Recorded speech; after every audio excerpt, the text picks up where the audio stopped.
رجب کے مہینے میں یزید حکومت میں آیا ہے 60 ہجری میں، اور 64 ہجری میں بنا بر روایت جو میں آپ کو پیش کر رہا ہوں 10 ربیع الاول کو یزید ہلاک ہوا ہے۔ 10 ربیع الاول کو، جو میں آج دیکھ رہا تھا طبری نے جو لکھا، جو اہل سنت کے مورخین نے لکھا،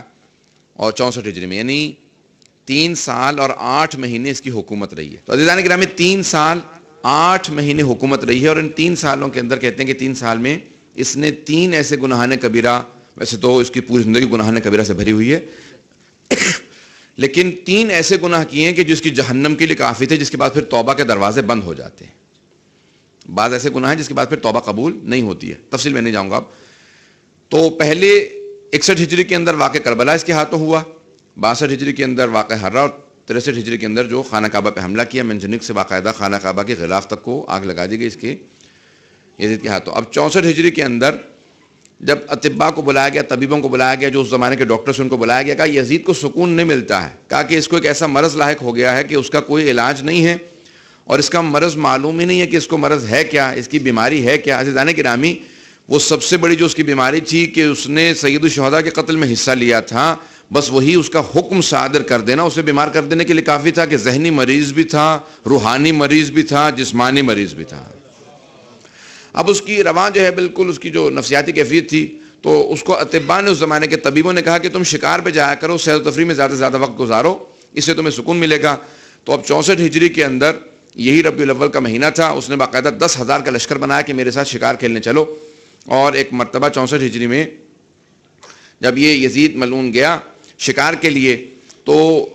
تقریباً 2 دن کا مسلسل دمشق سے اس نے سفر کیا، اور دمشق سے دور ہو گیا، اور پھر اس نے باقاعدہ ایک ہرن کو دیکھا، کہا کہ میں اس کو شکار کرنا چاہتا ہوں، اپنے گھوڑے کو دوڑایا، سب کے سب لوگ فوجی ساتھ آنا چاہتے تھے، اس نے کہا سب رک جاؤ، میں صرف اکیلا اس ہرنے کے پیچھے جاؤں گا،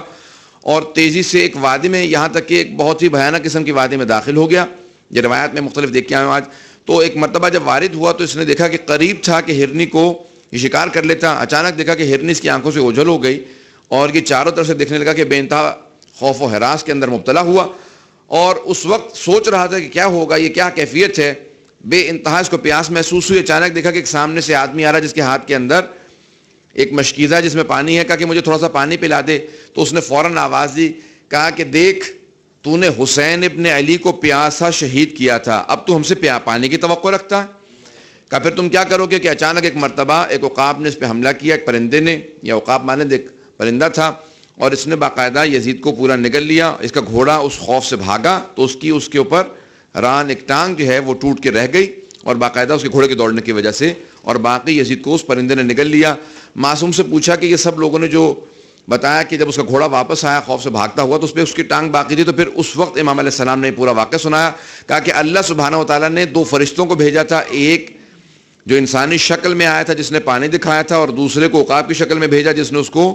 باقاعدہ کھا لیا، اور قیامت تک کے لیے مسلسل اس کو چیرتا رہے گا، کھاتا رہے گا، پھر اگل دے گا، پھر دوبارہ کھائے گا۔ کہا قیامت تک کے لیے یہ یزید کا عذاب ہے، اس کے بعد اس سے زیادہ عذاب ہے۔ عزیزان گرامی، یہ قتل سید الشہداء کا اس کے اوپر جو عذاب نازل ہوا اس دنیا کے